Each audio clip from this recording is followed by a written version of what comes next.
Star Trek 57, M23, take 2.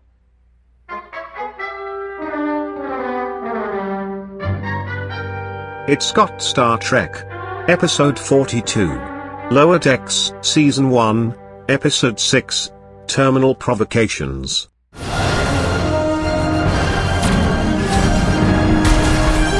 Our shields can't take much more of this! These guys are begging for a fight. I say we give it to them! Phasers locked onto their warp core, Captain. Please let me shoot their warp core. I have been very good this month. Evasive pattern Sulu Alpha. Oh, come on! I thought you said this trash wasn't worth fighting for. We're not fighting. Avoiding damage is fighting! We can talk this out. You!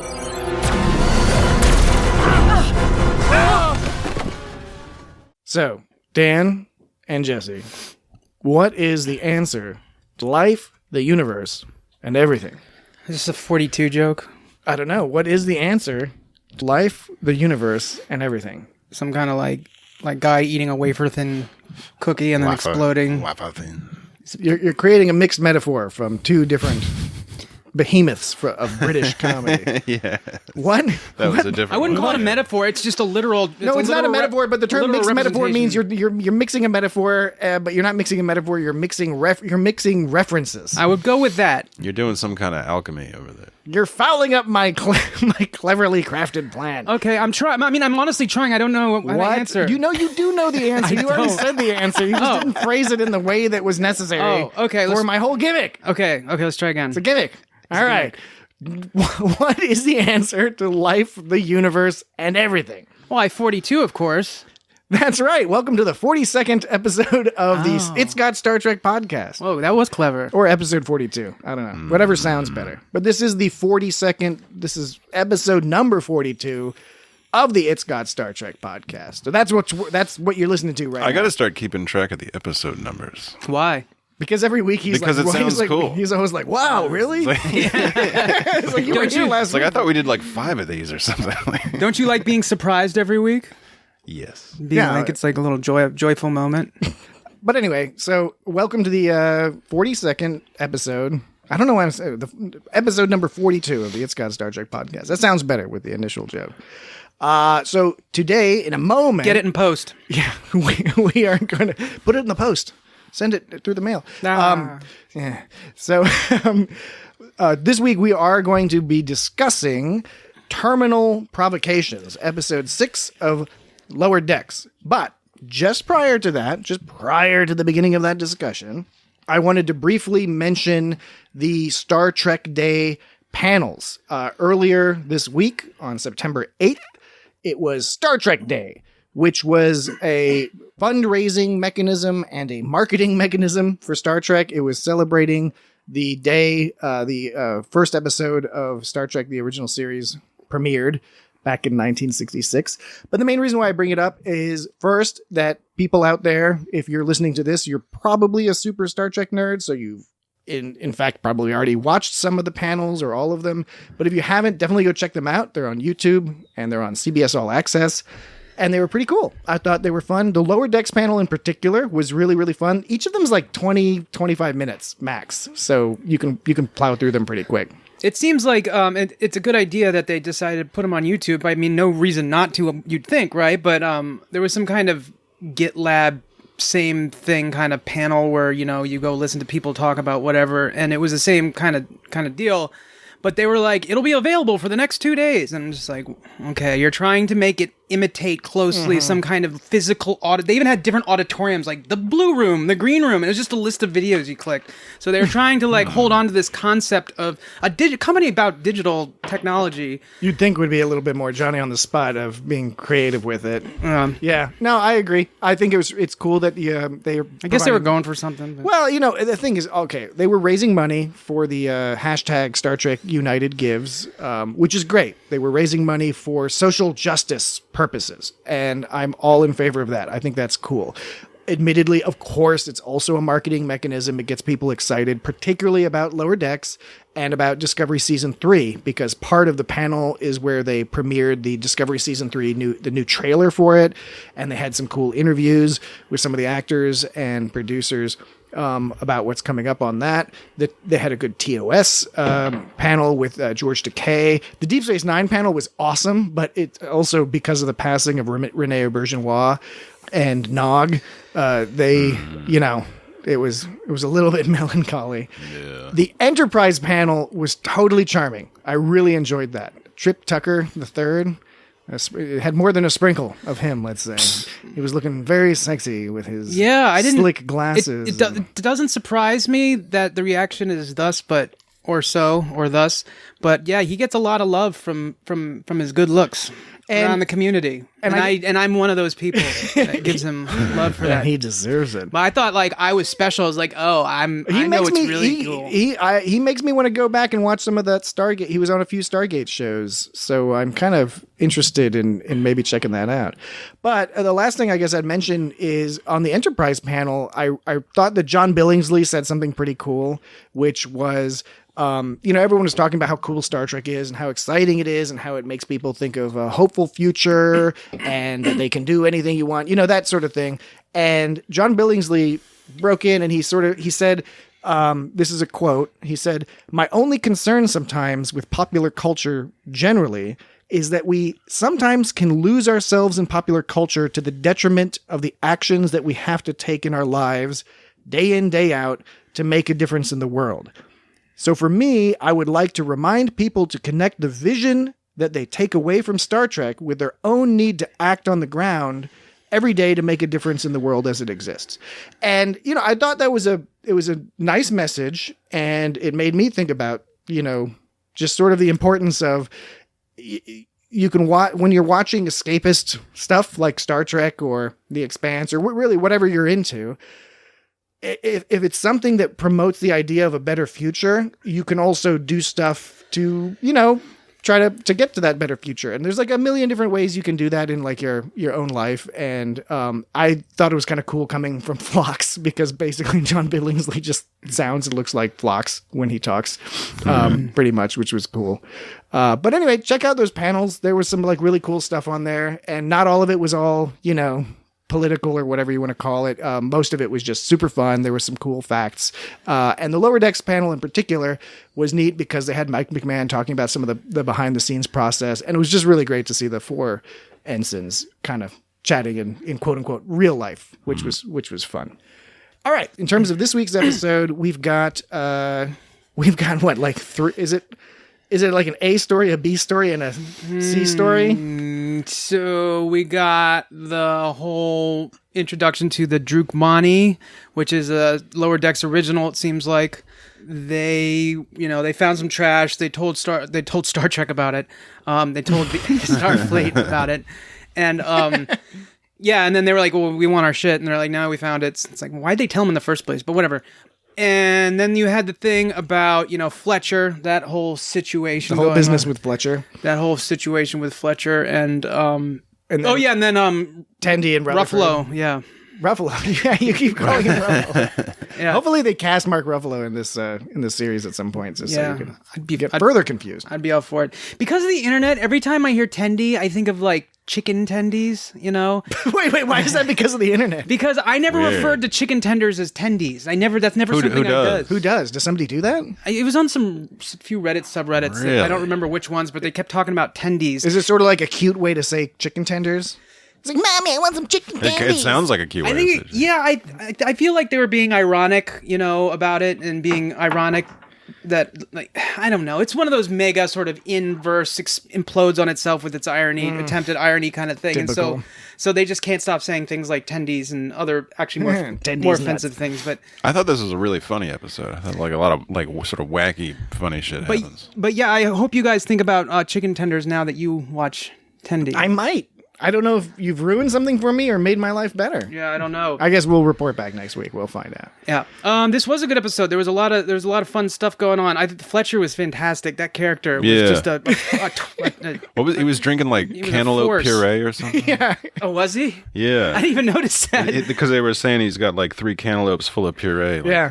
I missed that somehow. Yeah, because you think from the preview and from the initial shot, you think he must be chugging beer. Yeah. But But then they mentioned the cantaloupe puree. Wait, is that which makes it even worse? Oh, wait, is that the scene where he looks like he's reverse puking? Yeah, he's in like the replicator. He's chugging something from a replicator. He seems like a real party dude, but also sort of a a peacekeeper kind of guy who actually Boimler says he is. When the Nausicaans tried to eat his heart or whatever.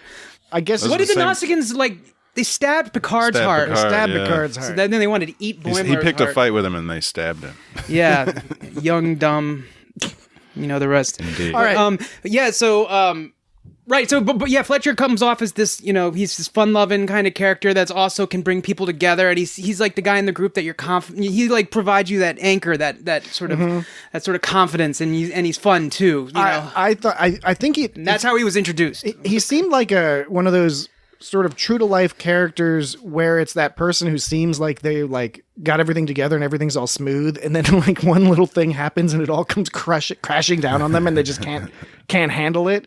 Yeah. And he was so whiny. He kept being so whiny the whole time. He's like, "Oh, I'm gonna get in trouble," and they weren't reacting to that. They weren't suddenly like, "What's going on with this guy?" They just kept trying to like go along like it was nothing. It wasn't until he started being kind of a dick that they're like, "That's not Starfleet." And even when he was being a dick, they were getting upset, but then trying their best to reset themselves to be like, "No.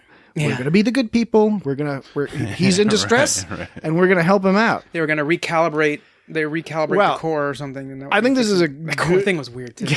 There's a lot of weird shit going on in this episode. Oh yeah, it's really. I'm looking forward to talking about some of that stuff because there was a lot of weird stuff. But I think first we should talk about real quick first. Let's say, do you agree with this? A story was the Fletcher situation with Mariner and Boimler. B story is Tendi and Badgie, and then sort of underlying it is this C story of the the Cerritos dealing with what are the Drukmani?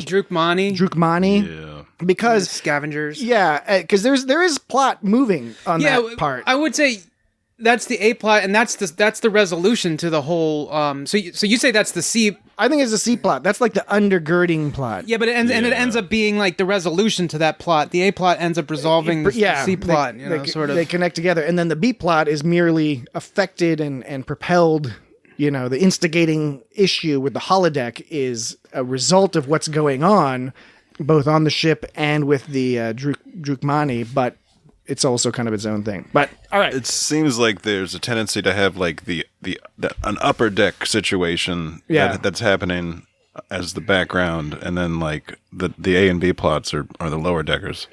So there's like they use that term lower deckers. There's like an upper decks plot, and then there's like an A and B plot. And lower decker, I don't know if they're aware of the upper decker and what it means. Yeah, right. Could you? I don't think they say upper deckers. It's when you go to your buddy's house during a party. Has to be a friend. This does not work for an enemy. It's called something different. I think it's called trespassing and assault. Yeah. If it's an enemy, but if it's your friend, what is it, Dan? Yeah, you take off the back part of their toilet, just the lid where all the magic happens. Then you take a poopy in there, and then every time they flush, a Tendi.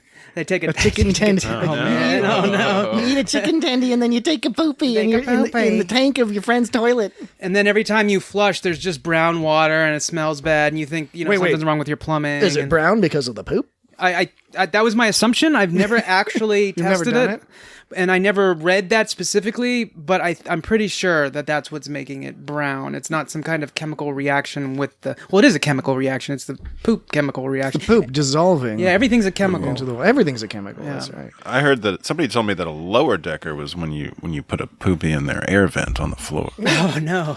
Jesus Christ. God, that's even worse. That sounds like really just like maniacal. Like. So, yeah, my mom... I always heard that joke with a fish. No, I've never heard it with taking a shit. Use a fish. My mom told me a story about how her sister, whenever they had a floor vent, and whenever they'd eat dinner, whenever she didn't want to eat something, she'd just shove it down the floor vent, and it worked until they had fish one night, and then it was just like the jig was up. I like that it worked before. It worked for pork, and it worked for rice, and it worked according for the broccoli. According to her. So yeah, that's even worse. Soup she poured down there, that was fine. Oh man. Oh yeah. How would that work out? That wouldn't be fun. So why don't we go over real quick the guest stars, the voice actors. The guest stars, and I didn't know who any of them were, but now that I found out one of them, it makes sense, and I don't know who the other was because it didn't say. Well, I think you're going to be... a couple of delightful little surprises here. All right.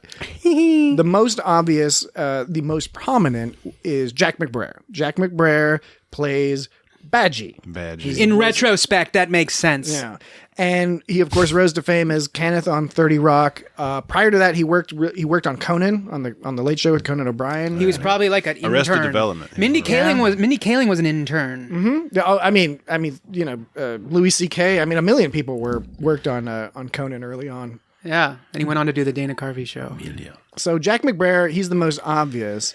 Somewhat less obvious is Fletcher is played by Tim Robinson.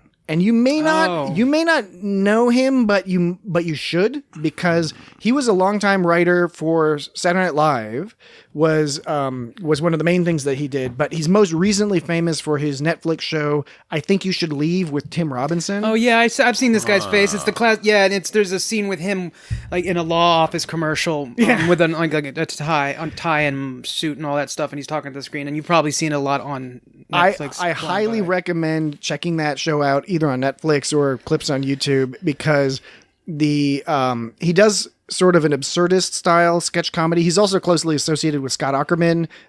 He worked on what was it? Michael Bolton's big sexy Valentine's Day special.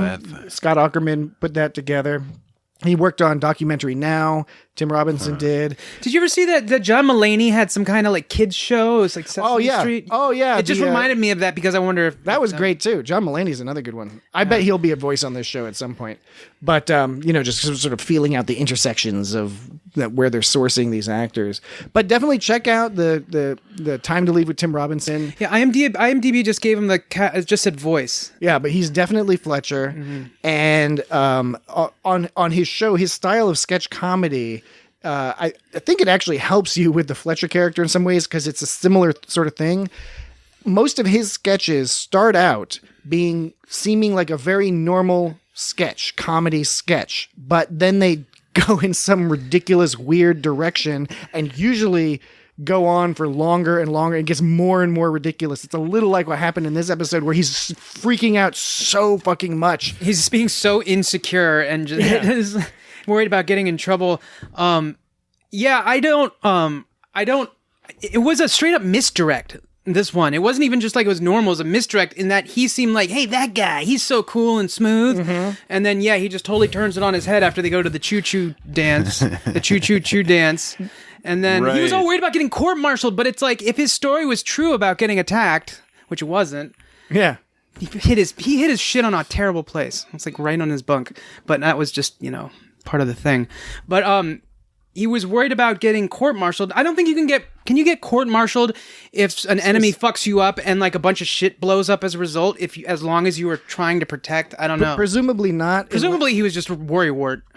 Although this is not an unusual plot mechanic where somebody has been victimized. I mean, even if we took his initial story at face value, you have a lot of plots where somebody gets victimized, but they're afraid that they are somehow going to get in trouble, because no one will believe them or whatever. Now, that seems kind of ridiculous on a starship that has cameras and stuff. So you're right. It did come, it was a little confusing. Yeah, it seemed to be as almost, but the way I sort of looked at it after that, because it seemed like just totally going in opposite direction, but then you can sort of attribute it to, everything was just to put on. Like he was, trying to seem smooth. He wanted to keep people together, be the guy everyone likes, but really he just wants everyone to like him. And then as soon as one of those threads got pulled, he just absolutely fell apart now. Completely. Effectively had a nervous breakdown. Yeah, there's a lot of good lines. I really liked it when he said that the doctor was just a cat in a coat. Yeah, she's just a cat in a coat. Dude, don't mind her. Tendi had one of those terrible yet awesome taco salads. Yes. Yeah. They're like the silliest thing that somehow caught on, and everyone knows about them. Isn't she always eating some sort of Mexican Tex-Mex some kind type of taco or taco and salad? nachos? I love it's always the same. This kind of shell with some guacamole and sour cream. The other dude's eating a hamburger beef all the time. Yeah, Rutherford definitely likes a hamburger. That does look like real quick. That does look like cafeteria food though, and I was wondering why Colonel Cat was eating the nachos. Don't they get Chief Medical Officer Cat? Why didn't she go to the gnocchi cafeteria? I know I talk about gnocchi a lot. Right, with gnocchi Oh no, I and think fritters. Or I think something. she just probably has a higher level access on her own any. Oh, you think that just okay? That makes more sense. She was still just eating nachos. Yeah, she was. She's gotta get some nachos. Yeah, sonic showers. Always wondered about that one. What's the deal with those? Can't get it out of fur too well. Yeah, what's the deal with these sonic showers? Do you think they see each other naked? Yeah, and do the sonic showers sound like? Yeah, right. No, but I can tell you what the warp core sounds like on the Cerritos. Because it had inverted plasma distributors, but then Mariner claims the shiz comes from the vibrations of the dilithium disbursement manifold. And Voyager was all. Yeah. that was funny. I Just sitting there making noise. The opening scene, the teaser scene was clever. I thought it was cute, and I also thought it was funny how Ransom responded. Because Yes, you sort of were like, I can understand. It looks like some cult members like chanting in a circle. And in Star Trek, you have to be hyper aware of any kind of slightly off behavior or anomaly. Just one little thing could be the cause of like changing everything, like the cause and effect, where it's like the number three, that must mean something. And so like, it's gonna be so fucking nerve-wracking to deal with that. Yeah, I know. You can't just because nobody's ever off the cuff, and so when you could be infected by alien energy spirits. Yeah, because nobody's You could be caught in a time loop. Could be suffering from a Vulcan mind meld or a Romulan mind wipe. Nobody was ever weird in Star Trek. Nobody's ever weird. You know, like I guess you could say Data was weird, but that doesn't count because it's not. He was cute and fun and silly. And then there's what do you mean by weird? You mean by like awkward weird, or not like Barclay awkward or whatever. He was in Star Trek. Just like walking around. Huh? I know he was in Star Trek. I'm saying not like that. I'm saying everyone is weird. You're saying like Barkley. I said no, not like Barkley. Okay. Like something different. All right. It's more of a weird kind of like I'm a goofy boof. Hey guys, I'm the class clown. I'm goofy. I play the trombone. Look at me. I'm playing the trombone. Yeah, but he can pull it off because he's super hot. Yeah, so, Riker is. He pulls it off somehow. Pulls off that bone. By the way, yeah, they did a combined. It was sort of a Next Generation. On the Star Trek Day, they did a Next Generation / Picard panel and had Patrick Stewart and Jonathan Frakes. It was glorious. I bet that was awesome. It was awesome. I went to a Trek convention once when I was like 12 or 13, and they had Patrick Stewart there. They didn't have anyone else, but they had Patrick Stewart there, and it got uncomfortable because someone rose their hand and they're like, "Oh, I just love you, blah blah blah blah blah. So if you ever want to use our limo services, my number is blah, blah." And he was just like, "Okay." And everyone around him was like, "Ah, you." That's pretty lame. Yeah, super lame. But he was awesome. That was like the first time I think I ever remember seeing a celebrity worship in person. I went to one that had Nana Visitor. Whoa, that's pretty cool. Is it Nana or Nana? Yeah, I don't know. No. She was awesome on the Deep Space Nine panel. And it was right when the show had just come out. She's so cute. She today contemporaneously is adorable. She has such an adorable, expressive face, and she's all short and stuff. Right? She's a New York style actress. She's all about like dancing New York style. I don't know if that any of that is accurate, but that's the vibe I get. She's a Manhattan style. What's New York style dancing? She's like the Rockettes, like wearing like leatards and like putting your leg up all high, right? Yeah, and trying all high hard, kicks, and then going to the bodega and getting some cigarettes and orange juice. Oh yeah, and then going back and dancing, and be like, yeah, $16 cigarettes. Living in a sort of factory loft where it's small, but the ceilings are like 50 feet high for some reason. Yeah, it's like like that Scorsese film After Hours. Never gets warm ever. Yeah.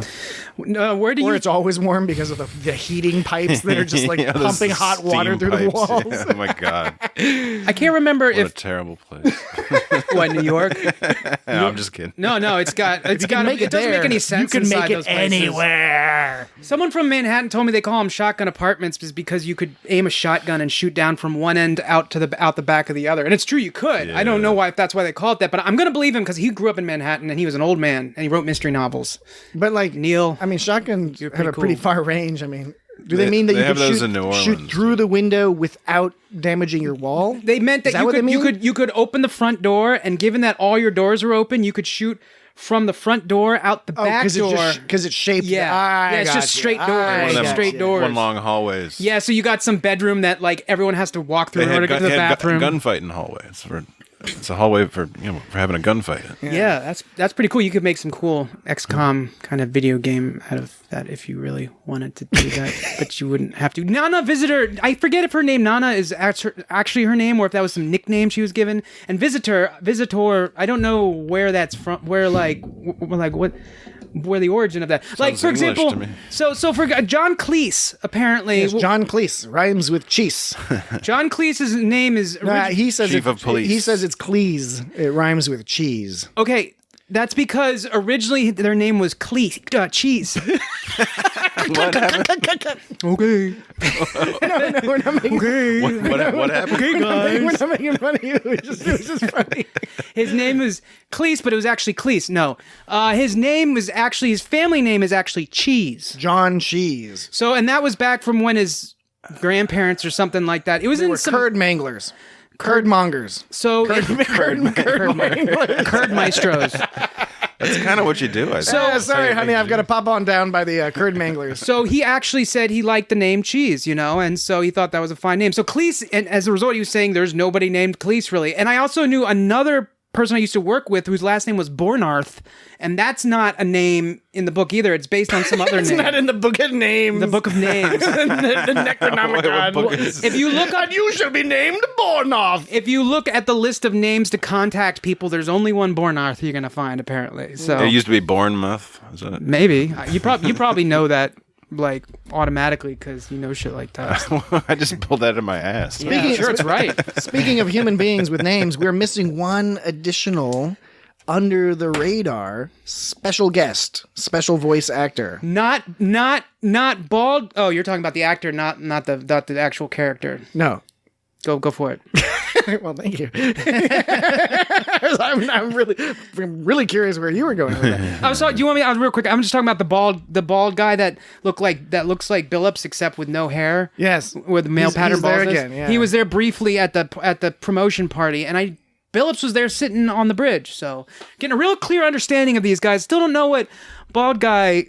I shouldn't call him by bald guy, but that's like he's like bald Billups. Bald Billups. Like Bald Bull. Hey there, my name's Bald Billups. Bald Billups. No, the other person is Garbage the can. voice of the captain of the, what is it, the Babadooks? What's the name? The Babadooks. Oh, Drukmani. The Drukmani, okay. Yeah, they didn't actually give their ship name, which is interesting. They At least I didn't see it. And they didn't give a name to the captain, but he's voiced by J.G. Hertzler, who played Martok on Deep Space Nine. Well, shit. Yeah, for real. And J.G. Hertzler has actually played a lot of roles on Star Trek. He was...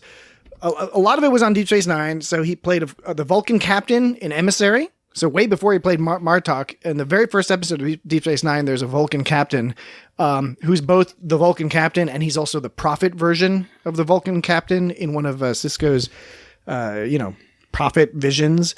In Far Beyond the Stars, he played Roy Ritterhouse. He was the illustrator in that episode where Sisko sort of goes back in his mind to inhabit the body of a science fiction writer who's facing racism.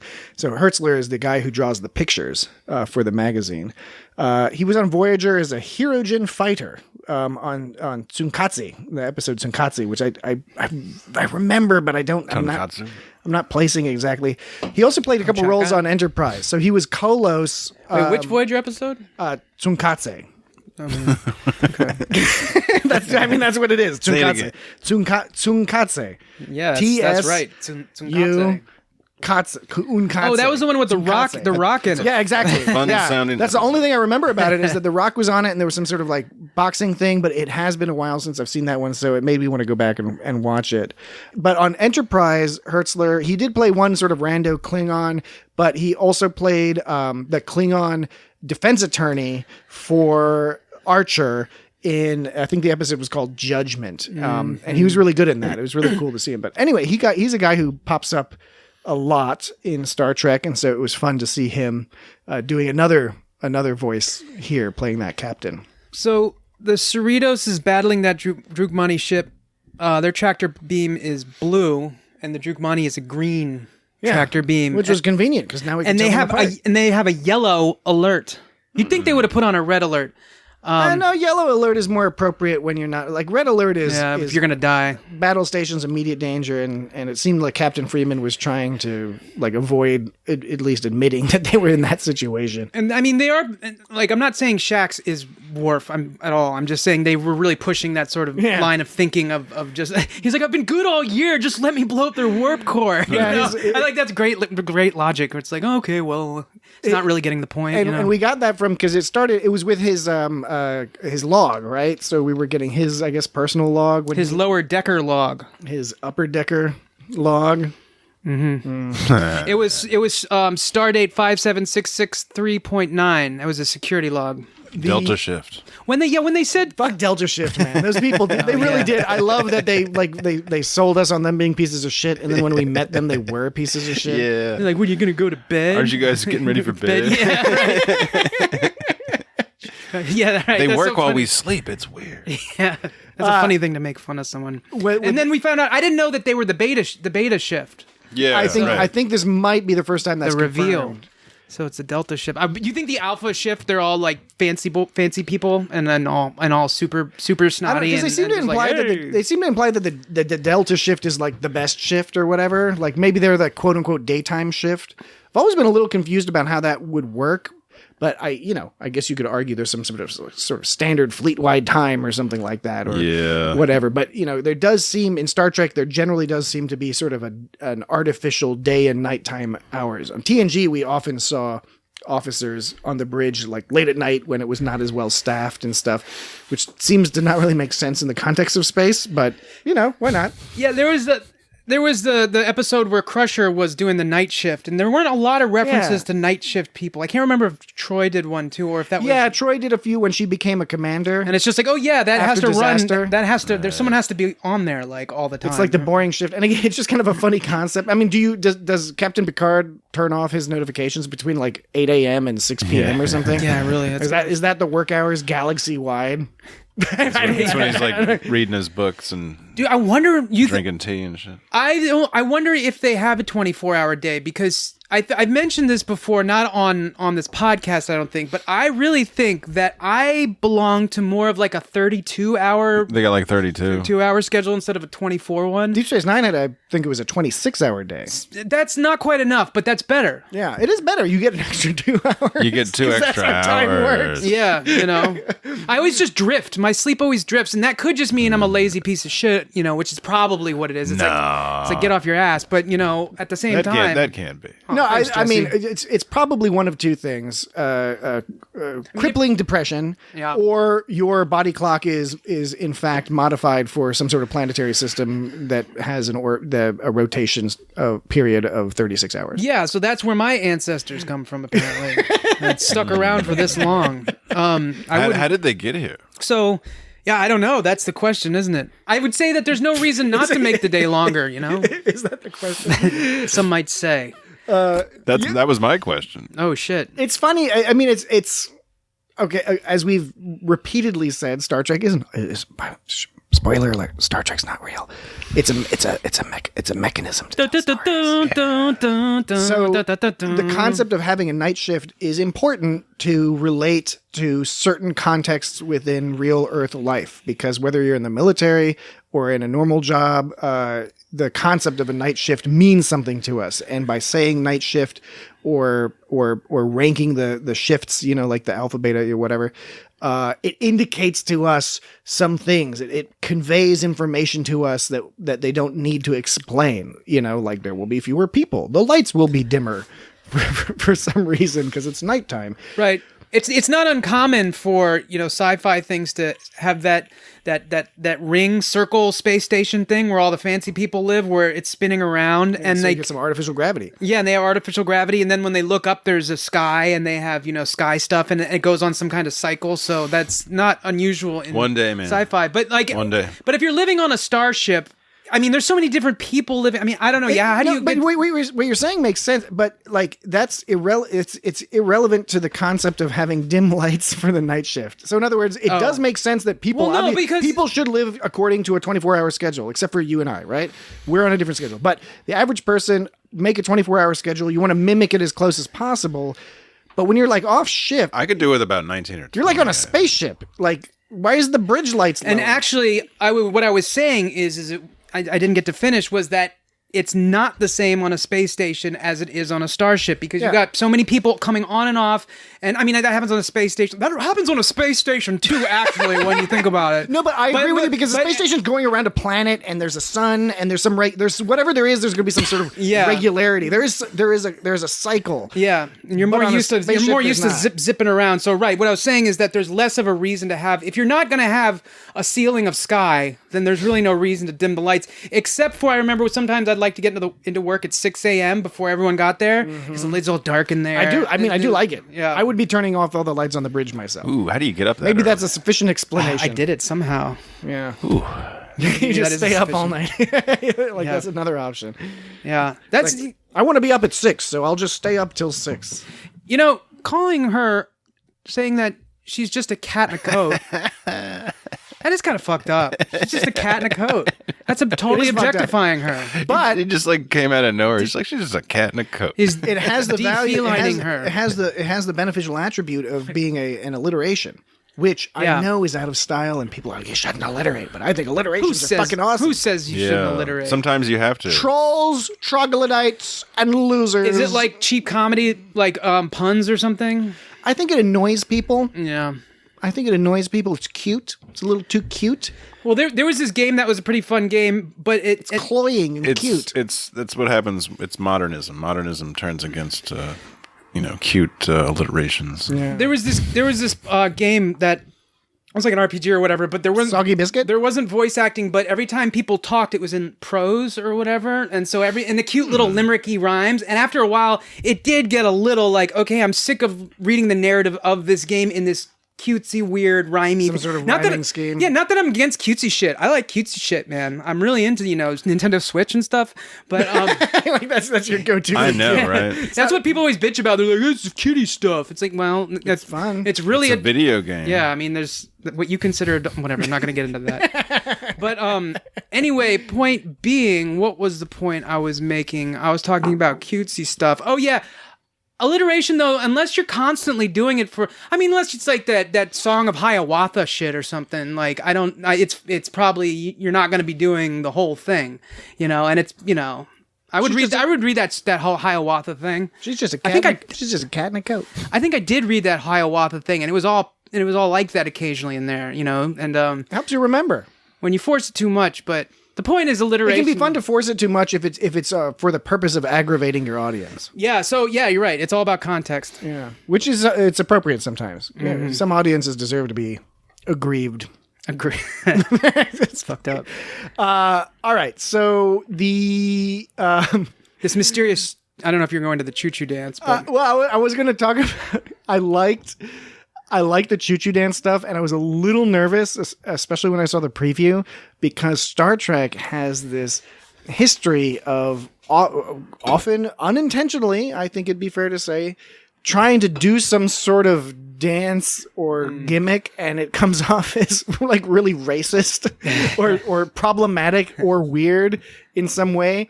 So I thought they skirted that very well by only showing, we didn't get to see the chu-chu dance, not the real one, we only got to see the reactions of the crew. So you felt the awe of the chu-chu dance without having to be kind of analyzing something, being like, ooh, I don't know. Are they culturally appropriating? Right. Are they just being accidentally racist by having some people hop around? Like what, Well, when I was looking online for chu-chu dance, just to Zebulon see what hit, sisters. It was there was some kind it's some kind of kids thing, chu-chu TV with chu-chu dance, and there's some kind of kids TV thing on YouTube. So is it like a chupa chupa dance? A chupa chupa dance? A suck dance? I don't know about.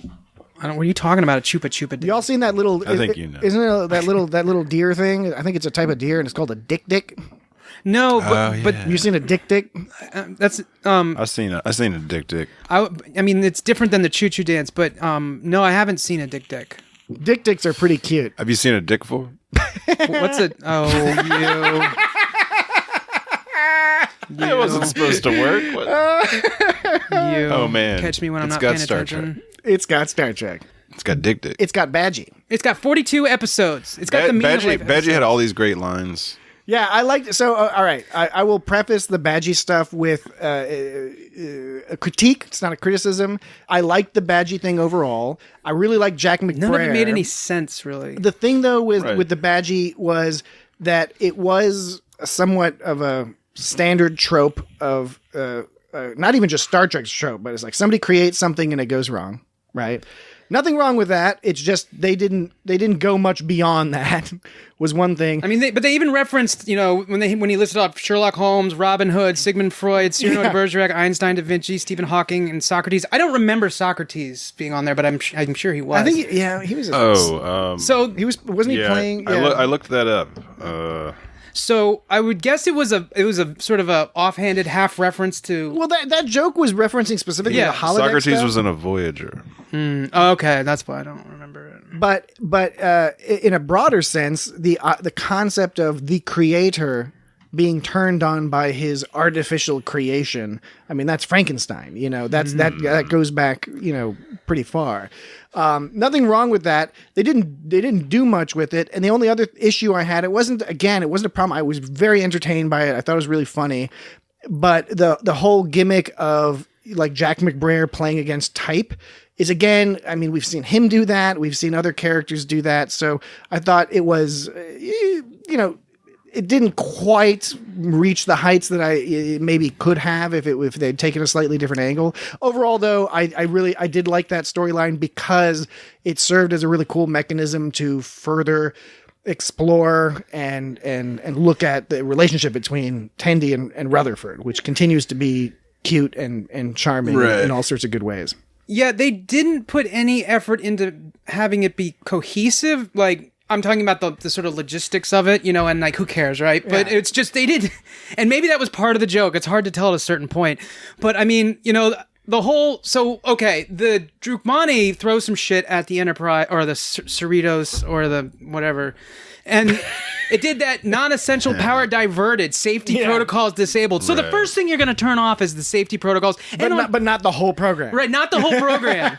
You can like make yourself warp around to some Bajoran marketplace or a Freezy land, but you can't turn it off. But you still have, maybe that was just Badgie having fun. Maybe Badgie was just fucking with, but it didn't really, that didn't play. Like, That's a good point. Didn't play. The thing about the safety protocols disabled, I feel like it would take extra powers to not have safety protocols. You know what I mean? Like, why does it take extra power to make a hologram that doesn't kill you? It seems like you'd have to add something to the hologram to make it solid to kill you. I don't know. Maybe there's something where, we got to make it realistic enough, but then tone it back or something. Or it shouldn't make a difference. I mean, you know what? If anything, it maybe it illustrates that the issue of this holodeck safeties going offline has come up repeedely. Yeah. That's why this is just a reference. I guess. Usually there's not much explanation. They just simply state the safeties are offline. Now, you might be able to infer it's because of the Romulan attack or what, the spatial anomaly or whatever. But nevertheless, they usually just say it and go past it. They try to provide an explanation here, and that only sort of creates more questions. Yeah, and saying it and moving on one hand is, I guess it's not satisfying in one sense, but it's satisfying enough. When they kept mentioning, when random things like the rules, there were no rules. Yeah. Like what we just mentioned about them moving while they couldn't turn it off, how all this, he goes at one point. When Badgie, God damn, that's gonna be a problem. Rutherford. When Badgie is climbing up those stairs, and Rutherford goes, he shouldn't be affected by the physical parameters of the simulation. And then it's just like, well, then why is he? The answer, there was no answer to that question. It's like, no, he shouldn't be subject to the physical parameters of the simulation. So the way the story described it away was basically like, well, just go with it and bring him to a Freezy land. It's like, it's like the rules shouldn't work like this. I guess they do. So I'm going to bring him to a Freezy land. Oh, you can turn it off, but you can't move. You can do all, it's like, it just didn't seem to, it was a weird solution. There was another problem too, is that it was like the solution was it seemed to be unnecessary because Badgie was already having trouble just walking up in the heat. Why not just keep walking up and have him keep having trouble? Yeah, he didn't seem to be doing too well. Yeah, the freezing also sort of worked, but it was kind of like, okay. It did make for the hilarious, like, neck-breaking gag, though, of Yeah, breaking I agree. So the fight was really, I love the fight.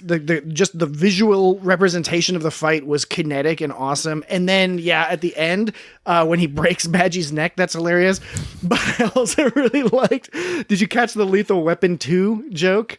Where he says, Badgie says, diplomatic immunity. Yeah. That's from the end of Lethal Weapon 2. Is that? That's funny. Yeah, so Riggs or Murtaugh, whichever, I forget. You know, Danny Glover's character is That's pointing Murtaugh. Yeah, he's pointing a gun at the bad guy, and the bad guy is, I forget, he's an ambassador or something. So, you know. Oh yeah, I think I'm so just the coming bad out guy there. holds up his thing, and he says, "Diplomatic immunity," and then Murtaugh shoots him in the head, and is like, "Has just been revoked." Nice. I think I actually do kind of remember that. I mean, I can't see how it was anything other than a joke referring to that. Badgie was saying some fucked up shit. It's like, I'm going to wear your skin. I'm going to cut off your foot. But you know what? Even I'm going to that- slit your wrists and take a bath in her blood. I'm Okay. going to burn your hearts in a fire. Yeah. Some of that I like was good. one. The only one I didn't like was the "I'm going to wear your skin," because I He felt said that twice, I think. I felt that they were pulling back. I felt that was the sort of the first overt example or visible example of where they might be pulling back a little bit on the humor in order to keep it in the frame that they want to make sure that they're appealing to a broad enough section of Star Trek fans. Yes, this is designed to be adult humor from an adult perspective for adult Star Trek fans or very immature or very mature children, but the "I'm going to wear your skin," that's an old gag bite. That's not shocking anymore. It should have been something like, "I'm going to turn your throat into a trumpet and play taps at your funeral with it," or something like, That's like when Family Guy. Oh no, I'm sorry. I think it's American Dad will have that occasional gag where Roger will like elbow somebody. Like he'll jump off like the top of a building and elbow somebody, and their head will just explode in slow and then motion. it shows it like 50 times. Yeah, right. And that hits every time. It's just like, Yeah, it's like that "I'm going to wear your skin" joke. It fell a little flat because it should have been something like more shocking and more silly, as opposed to just sort of the basic, going back to the Silence of the Lambs thing. But overall, again, taken as a whole, I really liked it, and I liked a lot of the individual lines with Badgie. I think the other thing that I was going to say real quick, Voyager, they had an episode where B'Elanna goes skydiving from the atmosphere, and she's because she's depressed, and so she's going like atmosphere diving or stratosphere diving or whatever, and she turns off the safety protocols and because she just wants to feel something. So yeah, that was feel alive. And by the way, good for her, if I recall my Trek trivia properly, I think she wore a modified version of the suit that was originally worn by William Shatner for Star Trek Generations, because the original opening to Star Trek Generations, which they filmed, was and had that dude from Ferris Bueller's Day Off. Yeah, but the original opening for Generations was going to be Kirk. You don't know it's Kirk at first, but there's somebody in that black outfit who's going, stratosphere diving, and then when he lands, you see it's Kirk, and that's the entrance to Kirk. But then they changed it to a champagne bottle. I'm ashamed that I can never remember this, but I always forget which is the one where Kirk's climbing the mountain and Spock all flies up. Is that Star Trek 5? Yeah, 5. The Final Frontier. Final Frontier, right? They're in like Yosemite or something. The Final Frontier, the Final Frontier, Last of the Mohicans. Last of Mohicans. They're climbing up that mountain in Climbing Yosemite. The Final Frontier. Famous one. Undiscovered Country. Has nothing to do with Final. Never mind. That's a quote from Shakespeare. That's why I keep forgetting it, because I never remembered it, because I never bothered to rewatch that one. I should sometime. We'll watch that. I'm a closet fan of Star Trek V. It's a flawed movie. Because you know what it could have been. There are some big problems with it, but there are a few key things in there that are really great. So we'll talk about that at some point. Some people, I think it was like The Watchmen, or I think that was the one. But there's been several movies like this where if you haven't read the comic books or you don't know the behind the scenes, it's not good because they leave out a bunch of shit. But if you are aware of all the stuff going on, you suddenly enjoy it, even though it's blatantly missing a bunch of stuff. You can piece it together. So it's always cool when you know, in this part they were going to try to do this. Yeah, that's true. Star Trek V had tons of stuff like that going on, all sorts of stuff going on behind the scenes, which was, resulted in the film that we ended up getting. But yeah, so Badgie was cool. But the one other thing I thought when I watched it 2 or 3 times, I realized with the issue of turning off the safeties, I wish that had been there had been more of a joke there. Yeah, right. You know, like if the as joke, opposed to just a reference. Yeah, exactly. If the joke had been somehow about that. Right, exactly. That's why I was sort of complaining about how it didn't really fit together. Yeah. The sequence of events didn't really fit together because I couldn't tell if they were going for a joke or not. And if they were, I was like, okay, I get these references, and that funny how Star Trek does that, but it's not sort of making anything cohesive about it. When we get back to the to the A story with Mariner and Boimler and Fletcher, we already talked about encountering the Delta Shift. Real quick, Badgie was like that Clippy. Microsoft Clippy. He was definitely like Clippy. I liked at the end when he was happy again, except he wasn't really, and he did a little spin. He did a cartwheel spin. I thought that was cute. I mean, two final things, I guess, on Badgie that you remind me of. First of all, of course, he gets sort of rebooted at the end, and so he's there. So it's kind of like a potential Moriarty character. I bet we see him again in the future. Let's take bets. What do you think the plot line is going to be in the future? My bet for the plot line in the future with Clippy, or Jesus Christ, with Badgie, with Clippy and Ruffalo. I'm guessing it'll be like season 3 maybe or something, and Badgie is going to Badgies? We don't need no stinking Badgies. Badgie is going to either actually fall in love with Tendi or feign falling in love with Tendi. Either way, that the Badgie is going to get into a romantic competition, a competition for attention with Rutherford over Tendi. And it's funny because it's an extension of Rutherford to begin with. Yes. So. And Tendi thought that Badgie was cute. Even when Badgie's trying to claw out their eyes and stuff, she's trying to like help him because he's cute. Well, that's much more clever than what I was thinking when you asked the question. I was thinking, they'll probably just do a Barclay thing where he's controlling the ship from the holodeck. But yeah, yours is much better. Yours is much better. Thank you. How about you, Jesse? What do you think? How do you think Badgie comes back in all of this? I hadn't really thought about it. Well, that's a fair point. Yeah, so I'm wondering if he'll upgrade him at all. You could see that he was going bad because he had to give him a few kicks and he had to harass him a little bit. So that was one thing I wanted to talk about with Badgie. The other thing that just very briefly, I did really like when we first see Badgie going a little wrong, they played that sort of X-Files plucky violin bug crawling on your skin, like that music, which I know is not an original joke, but it worked. I mean, it does work. Music. Like when that creepy music plays, again, it's conveying all that information to you. It's a short show, so in half a second, they're conveying to you, ooh, this is getting creepy. So that was cool. But yeah, so getting back to the Mariner, Boimler, Fletcher business, they encountered Delta Shift. It was funny when they when they open up their flaps. I like the concept of like, oh no, don't open up your flap, because it means you're like getting serious. You're about to like tear some shit up because you've opened up your flap.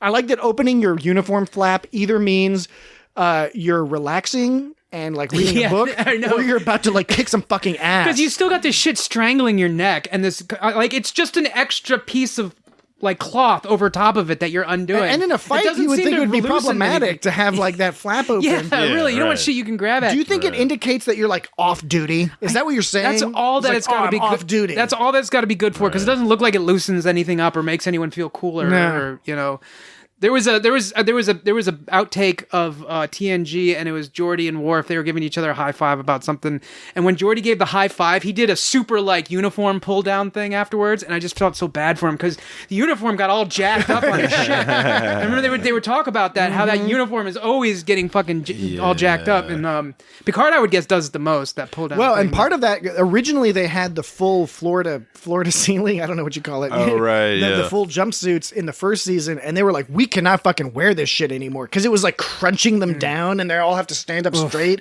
and they were and it was hot, and it was hard to piss. I would get and mad. Shit. I mean, it was hard to get down and clown behind the scenes. Oh yeah, I think that to Paul, Jolene Blaylock, she was saying that it was hard to pee with her Star Trek uniform on. She's having some chicken tendies while taking a pee. Yeah. Boy, was she ever Upper Decker later? I was reading it in a probably like a Maxim or something. Actually, I don't remember where I read it. It was probably Maxim. Ago. The only time I've seen, I respect Jolene Blaylock, but the only time I've seen her outside of Enterprise was I believe, an issue of Maxim. That was on somebody's toilet. I did not have a subscription. I just started, but I did go to people's houses that had it, and had it on the toilet. I just started. I never subscribed to it, and I just started getting it in the mail one day. It's like now they're just like they're just giving it to you. They're just giving it to me. It's like just the ad money. It's an advertising mechanism. Boy, they must have. Those fat cats were living large back when they could put those ads and charge us for it. Mm-hmm. We didn't know, but yeah, I guess she had a zipper issue on that thing. So. Yeah, I would, of course, find a way to struggle through it, but I think I would it would be hard for me to work through a crunchy uniform that scrunches my bunch. Yeah, but I like scrunching bunches. It's not good. To wrap up the stuff with Fletcher, I like V-necks.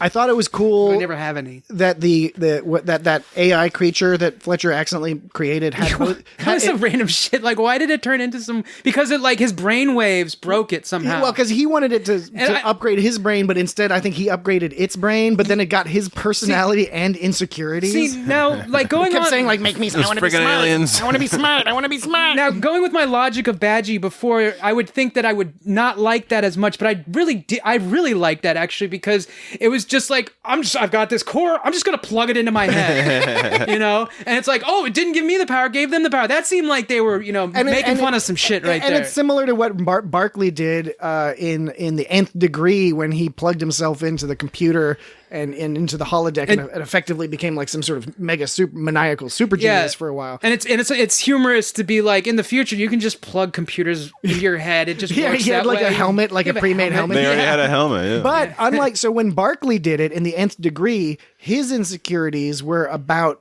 sort of his capabilities, and so he became a hyper confident, crazy AI machine. But in this case, his Fletcher's insecurities were, as you mentioned, Jesse, and I think it was you before, about how he wants people to like him, and so the robot, it also kind of had that. It kept saying like, "I want to be smart. I want to be." So it was just grabbing things and trying to make itself smarter. Yeah, for some reason it was just some core. Yeah, and it was flopping around. I can't even remember what kind of core it was. Isolinear. Isolinear Is it core. something to do with the shields, auto repair portion of the shields, which of course negatively affected the situation with the Dubrovniks. Dubrovniks. The Dubrovniks.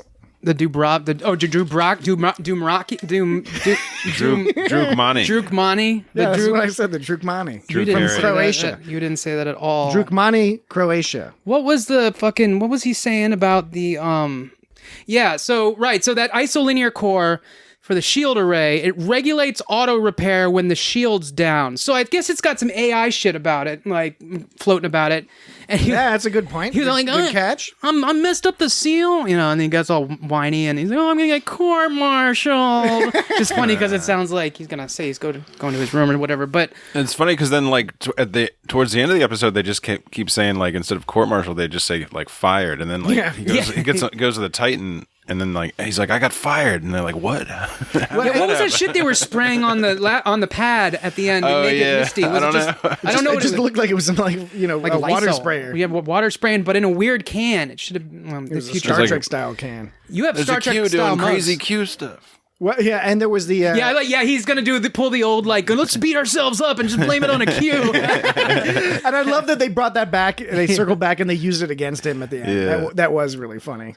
And he's all like lifting the pad up. He's all like, "Oh, it's some crazy Q stuff." And he's all like floating it up, and then boop, turns it off. But so you had this thing that like basically just became some weird monster, some robot monster, and then they did the alien. I mean, I think they even they say something about Alien. I tried catching it, but it was a little bit under the radar because they do the Alien thing where you put from the movie Alien, where you put the alien in the hatch. In the airlock, and then you open it up so it flies out. Of course, the funny thing here is that it goes straight to the Dobloni. The jabroni, the Doomraki, the Dothraki, the Dothraki, Drukmani. That's exactly that's what I said.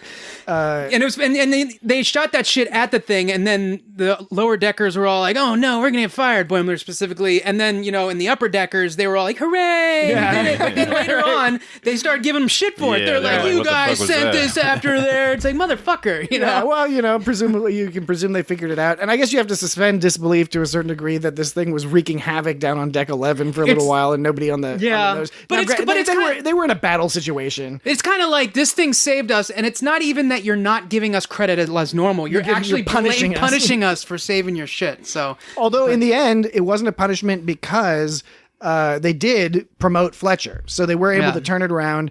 They gave him all the credit. They got rid of him. And it's always awesome how they make it like Boimler's dream. Like all these fucked up people are living Boimler's dream. So, and he got to go on the Titan, which one would guess at this period of time was being captained by Riker, right? Because he did captain the Titan for a period, and I think the timeline sort of matches up that he would have been captain at that time. So maybe Riker or one of his subordinates could not handle dealing with Fletcher burning trash. Right, yeah, he puts trash in the warp core. Yeah. It's all going to burn up anyway. Found out Boimler, he didn't wipe down the diagnostic panel. That's him that doesn't wipe down the diagnostic panel. He gets all squeezy about it. But Boimler, this is an episode where Mariner and Boimler really team up. I mean, not that they didn't team up before; they did team up before. But Boimler wasn't the butt of the joke in this episode. It wasn't an the conflict was not between Boimler and Mariner. Quite the opposite. The conflict was between Boimler and Mariner as a unit, and Fletcher. Yeah, and they even point that out. They say like, "Hey, you're not picking on me for once," or something like that. Yeah. So that was interesting that this was the first episode. I can't help but think it, and my immediate reaction would be like, oh God, I hope not. But I hope that they don't make it a romantic thing with Mariner and Boimler. I don't think they will, but they might. You never know. Those things where it's like, oh no, they won't cross that line. Sometimes they cross that line. I think they're going to go more Ransom and Mariner in a reluctant I would like that. Relationship. Yeah, I think that would be much cooler. It would make more sense. There's an antagonism there. Yeah, so I don't think they would go that direction, my immediate response now is I would not want that to happen. But yeah, her with Ransom would make a lot more sense. What they might do is they might do a mirror universe episode where they end up, for one reason or another, having to get together, similar to how Sisko sleeps with Dax in the mirror episode. And it's super weird and awkward, but like you could in the modern era, that wouldn't fly exactly going like that, but they could do some clever twist on it. Boimler traded 12 ships to go to the chu-chu dance. I know. I really liked I want to go to the chu-chu dance because the colors look really nice. They were doing a chu-chu dance, and the last person was a woman, and she had a Geordie visor on. Yeah, that's an Easter egg. I do like seeing more of that, which is cool. There's a Jodie. We mentioned J.G. Hertzler as the Drupal commander, and I liked some of the commentary between him and Captain Freeman. A lot of that back and forth was kind of entertaining because he just seemed like he was having so much fun fucking around with his Starfleet ship, even though like he had no weapons and shit, so they were just obviously throwing trash. But my favorite interaction was at one point she was sort of saying like we're not going to fight with you, and he's like avoiding damage is fighting. Yeah, right. Yeah, it was clever. And then she responds with something. He just says fuck you. Yeah. Yeah. And he says it in a happy fuck you, which I thought was a good actoral decision by either Hertzler or whoever was producing his recording. So when this reminds me of when Buttons. You got me. I'm gonna go home now. This reminds me of no, Dan, come back. We're not finished with the podcast. I'm gone. See you later, guys. I'm going out the door now. Hey, I'm back. I'm just kidding. That is fucking radio comedy. I thought you were gone. That was like 1940 style radio theater. That's like Sunday night NPR.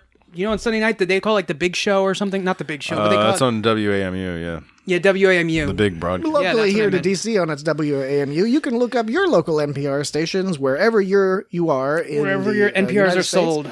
You can also look them up on the web and access them internationally. So that reminded me of Fletcher when he said, I think it was to the Delta crew, he was like, Mariner's a total badass, and if you don't come clean, she's gonna bleep your bleep off. Yeah, and, that's right. All I could think of is that he said was, if you don't come clean, she's gonna fuck your dick off. That's what it sounded like, fuck your dick off. Yeah, that's the only thing I could think. I thought also, it makes more sense to say cut your dick off or chop your dick off, but it sounded like fuck your dick off. Yeah, and why would they bleep it if it was... Yeah, you wouldn't. Yeah, you're right. You wouldn't bleep chop. Unless it's too... I mean, you can do things, sort of indirect things where you're not allowed to refer to certain concepts. No, but I think they could totally... I think they could totally... Yeah, I could totally do that. CBS All Access. It had Tilly saying fuck all the time. So, like... Yeah. I'm sure they could say... But they do also stick to a times... like it seems like they want to be able to put this in some other format at some point on television because they seem to adhere to it on TBS. On TBS, Star Trek Lower Decks next to on Conan. TBS. Actually, it would probably just be on CBS since it's owned by CBS.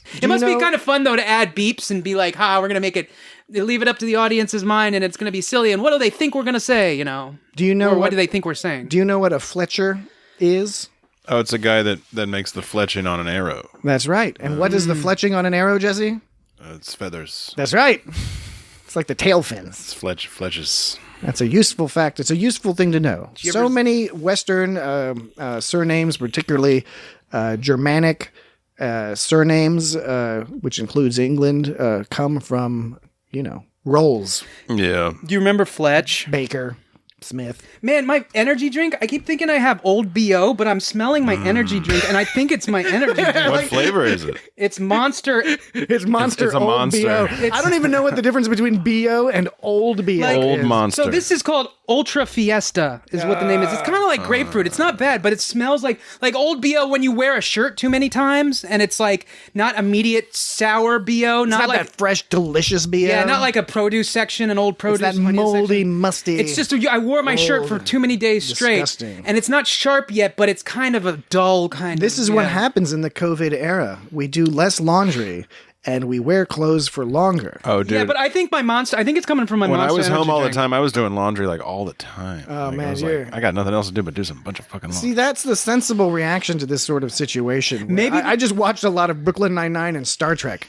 Maybe the delivery guys weren't taking showers and they delivered it by under their arms. Maybe that's what happened. It's really weird that we drink sodas like this, put our mouths all over this shit. It's fucking, you know what I'm saying? Fletch. So here's the line when I was talking about the lower deckers.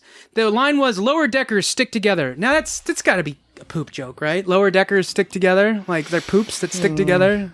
But the poop is an upper deck. Yeah. Yeah, but it's a lower decker. Okay. Well, then I know where you're. I don't think that was a joke. I think it was about camaraderie. Camaraderie. I think it was a poop joke. We've got a lot of camaraderie right here, guys. That's an example of the camaraderie that we provide on the It's Got Star Trek podcast. This episode has Mariner coming out and saying that she only breaks the rules that get in her way of doing her job excellently, or so she sees, and that's not a problem. But Fletcher's just breaking rules because he's a dumbass. Yeah, He's spineless. He's a spineless. He's trying to save his ass. That's a good point. Yeah, he went from just trying to blame a Q to blaming them. That was the most audacious move. Yeah. The nerve of that guy, right? Like, he's going to say it was It's you. you guys. It's like, motherfucker, we could have kicked your butt. And they were still nice to him after that. Yeah, because that's Starfleet.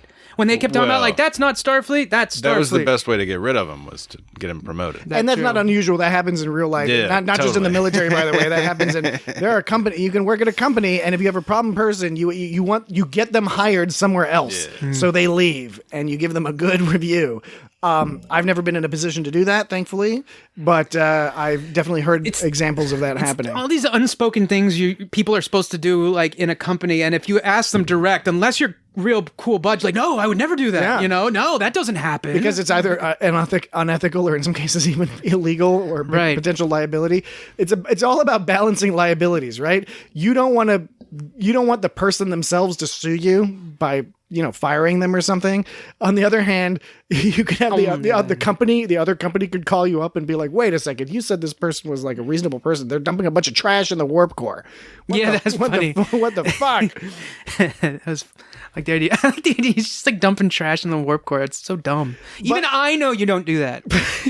But I think Jesse's point is very good in that they are making explicit, particularly for anyone who maybe has not understood the implicit idea with Mariner, that yes, she is somebody who pushes the boundaries and breaks the rules, but she's, generally speaking, and certainly what we've seen, she's not doing it out of selfishness. In fact, often what we've seen is she's in fact harming her own career and personal life in order to help somebody else. She has a noble heart, and she knows that she's confident in that she means well and wants to help people, and she's very confident in herself about that.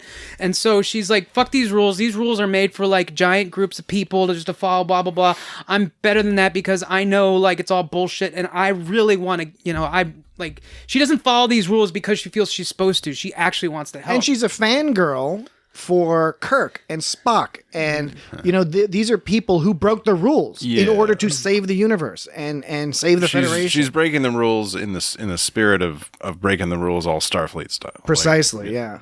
And I think that we don't see much of it now. I don't think, but early, prior to the show airing, I think there was some pre-criticism, I guess. I don't know what you call it when you sort of prejudge something. With the entire show or just this episode? Well, with the entire show, where people look at Mariner and they're incapable of making the connection that Mariner is doing things. She's a lower deck person, so she's taking actions and getting punished for them. But the actions she's taking are all almost to a T actions we've seen other Star Trek heroes like Jadzia or Captain Sisko or Captain Kirk. We've seen other people do similar or even more intense things, including and up to Captain Picard, the supposed paragon of Starfleet virtue. He was frequently bending the rules for the purpose of the whatever he deemed the morally right thing to do. You could debate whether or not that's accurate and that what the writers were thinking, et cetera, et cetera. But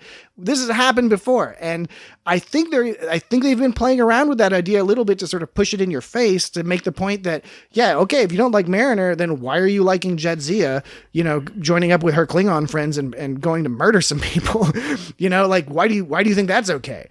Look into yourself as to why you might not think that's okay. So you feel there was a hypocrisy in sort of prejudging her for maybe not following all of Starfleet's rules when in actuality this has happened a lot in Star Trek. If you have a negative view of Mariner for that reason, then it's only truly justifiable if you also have that negative view, which you might, of Captain Kirk, of Captain Spock, Jadzia Dax. It'd be interesting to be a Star Trek fan and have that opinion, of like all the Star Trek shows, like a criticism of captains doing that. Because how would you be a fan of the show if you thought everyone was behaving and part of ridiculously? And again, this is a storybook. We haven't created some magical universe that has to be this. The Federation's perfect. The joke has always been that the Federation sort of thinks it's perfect, and it kind of isn't when you look into the details. It's not that it's bad necessarily in most cases, but it's a long-running thing in Star Trek is especially later on, Deep Space Nine and beyond, that you should question.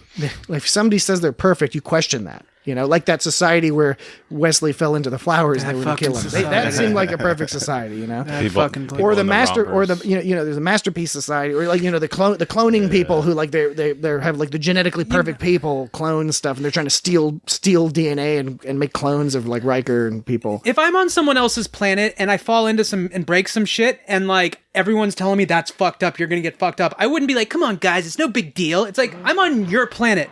Like, the response to that kind of behavior. Yeah. And so, that's Wesley really should have been a little bit more, believing. He should have believed. He should have He should have taken their word That's more why for it. You're not supposed to be playing frisbee. He's like, come on, it's just a thingy thing. And of course, the idea is, it is just a thingy thing, which is why it's ridiculous. But if all the kids around you are freaking out, I don't know. You could argue that whole plot line for that TNG episode is like some sort of weird thing where it's like, all right, Wesley's white and these people are white, but yet somehow they're in conflict with each other. If those kids were just having sex with each other, they wouldn't have messed up that guard. Exactly. They should just be. Wesley should have just done some Jamaharan with those people. Do you think those kids were having sex in that episode? No, but the adults were. All the adults were for sure. Yeah, so if they just let the kids have sex, they weren't kids. They wouldn't have gotten. They were like teenagers. Teenagers, yeah. They shouldn't be having sex with the adults, but like with each other. Yo, did you ever read that Brave New World book? Fucking fucked up book. Yeah, it is. Brave New World in 19. Everyone talks about the current times 2020 when you're listening about 50 years in the future. When you've dug up this podcast, we are in the future, and you live today because of us. And accurate. if confusing statement. Well, if they're still alive, then they did. But everyone was always talking about like, oh, we're living in 1984. It's like, no, we're living in Brave New Worlds. 1984 is bad. Brave New World's worse. And that's what we're living in. Go read it. Go read it and be sad. Then go watch some Star Trek Lower Decks and feel happier. Or TNG or whatever floats your boat. TNG is a more, obviously and then everyone drive knows. off a cliff. Oh shit! In the captain's yacht. Yeah, the Star Trek, as everyone knows, is of course the more optimistic view of the future. And iocane comes from Australia, as everyone knows. That's one of my favorite bits of exposition in any movie ever, because they had to explain iocane comes from Australia. This is the Princess Bride for any of you people. Oh, that shit! Yeah, I forgot. Anybody who just crawled out of a cave. And Australia is entirely peopled by criminals. And criminals are used to having people not trust them, just like as you are not trusted by me, so I can clearly not choose the glass in front of you. All right. So I wonder if like that movie and the Beatles will become, just unknown kind of, Beatles more, I bet you the Beatles become more unknown like people faster than the Princess Bride. Yeah, I think people always And I like the Beatles. I'm not trashing the Beatles. Yeah, I think people will remember their songs less, but I feel like the name, the Beatles, has to live on forever, but maybe not. But I agree with you though, in the sense that I think that their music, God, I sound like an asshole and piss a lot of people off, but their music is more... This is my favorite part. I love when Dan pisses people off. You all suck and everything you like is stupid. No, I like the Beatles. I just think that I feel like their music hasn't really stuck around. It influenced... It's like everyone knows who the Beatles are, but the actual tunes themselves aren't being played a lot. They recede into the background of the culture, and that happens to a lot of stuff. But then certain things pop out. I mean, people are still watching like fucking The Maltese Falcon and shit, which is a good movie. The Third Man, The Big Sleep, Casablanca. Yeah, all right. Synagogue.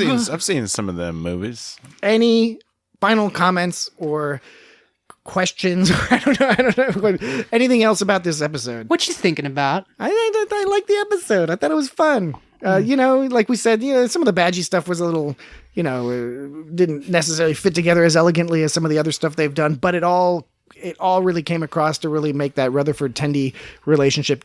Again, they're advancing the characters, but you can come into this episode. You could start at this episode. You don't have to have information from the prior episodes. They're doing a great job with that. I really like the Mariner and Boimler team up. Fletcher was it was a funny challenge for them to have to deal with this guy who was basically nice to them, but he was causing them all these problems. Fletcher was an amazing, sort of, who knows, probably one-off, but maybe not. You never know with these things, because like stuff like that in South Park, a character would be a one-off and then they'd be popular. I could see him coming back later, because I thought it was an amazing character. I thought it was super funny.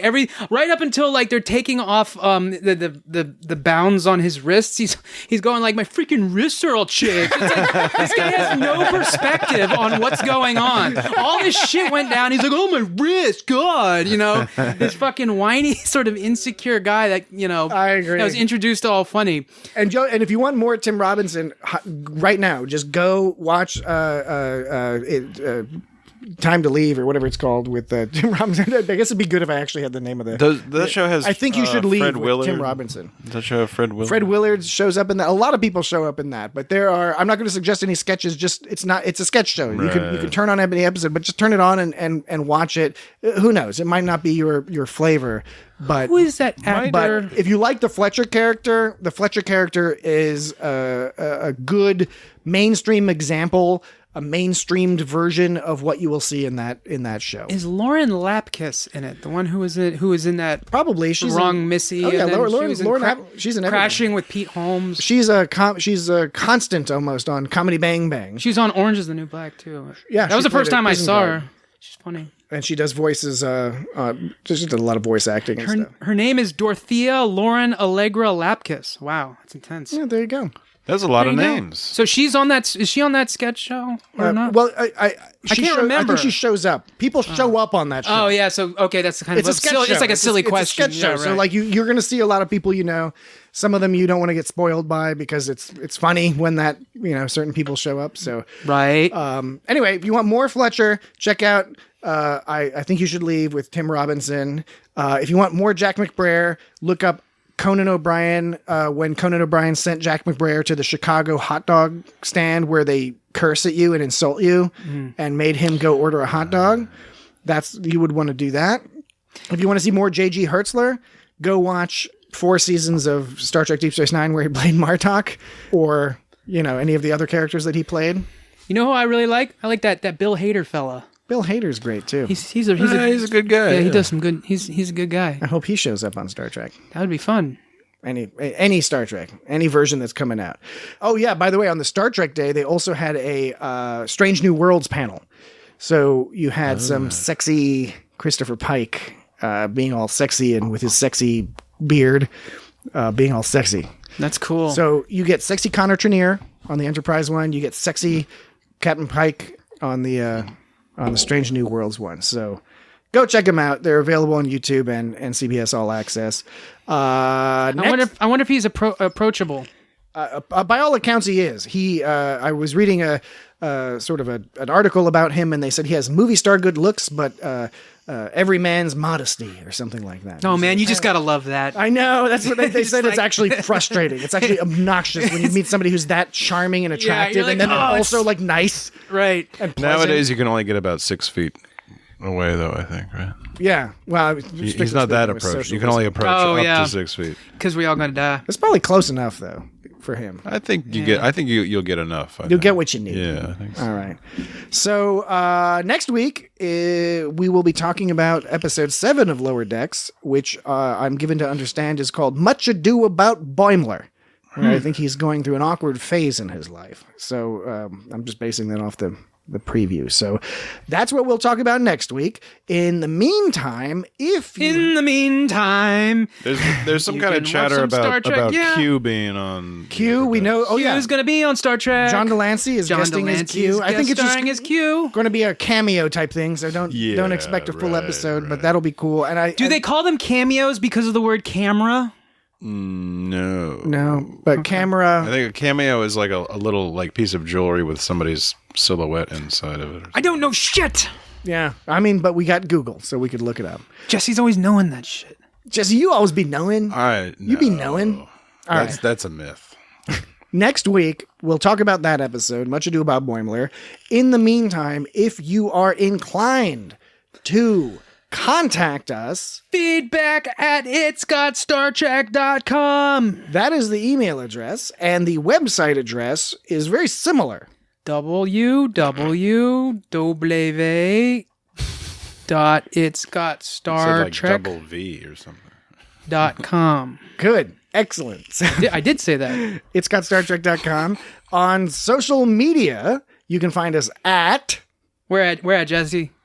I think there's like a Facebook and an Instagram. There's one more too that we like the most. I don't know if we like the most, but it's easiest to talk on. Twitter. Oh yeah, Twitter.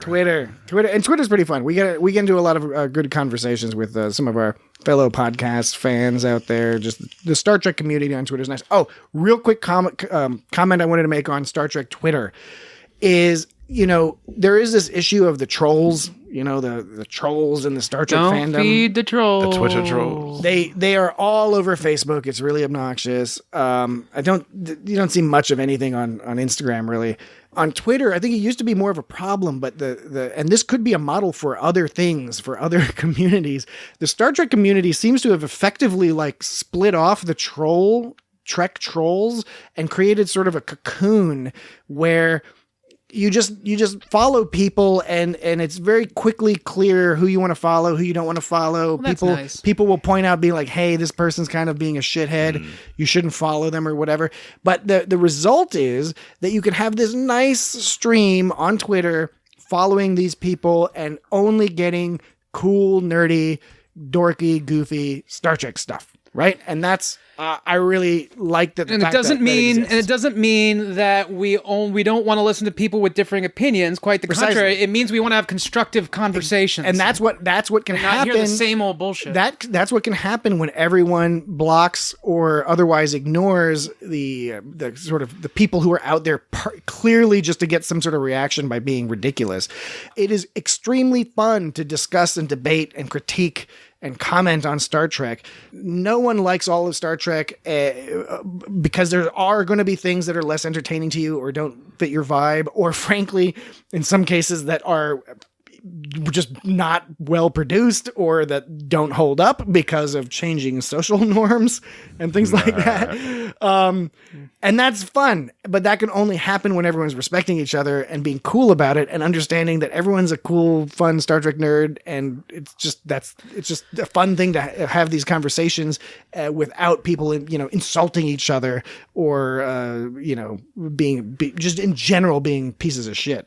We are not fans of pieces of shit, generally speaking. I don't want to completely claim that, because I could see that there could be a piece of shit. And some of our friends are pieces of shit. Yeah, we know some people who are like pieces of shit, and we're like quite fond of them.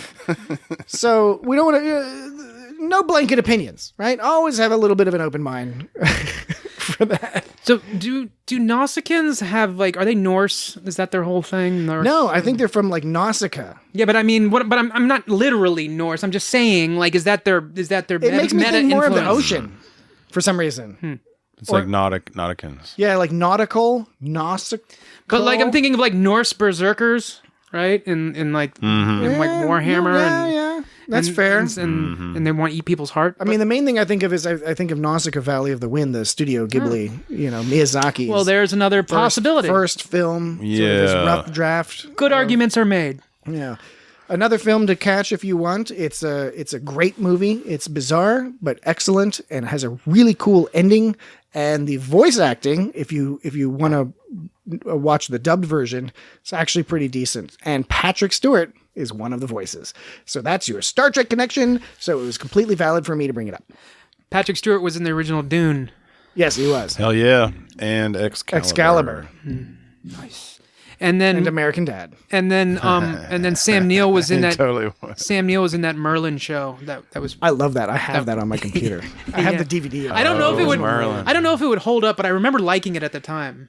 It was so weird at the time. I think it just got weirder. They kept going in fast motion. Things kept zipping around. That was part of the thing they did in the year before. They did Gulliver's Travels with Gulliver's Ted Danson. Yeah. Oh man, that was weird. It's far out. And that was good. That was good because that Gulliver's Travels. A lot of them only focus on when he goes to Lily.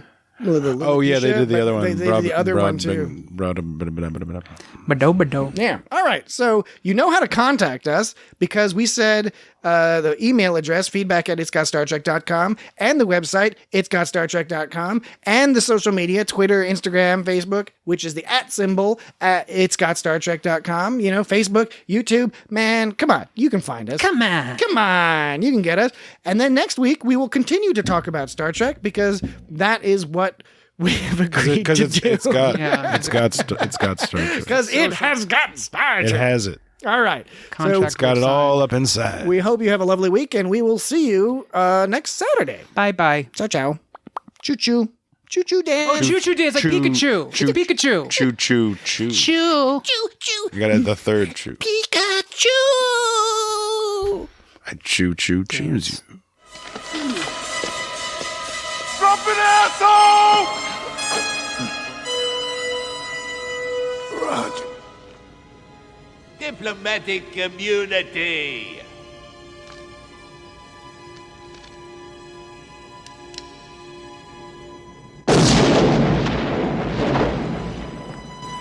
It's just been revoked.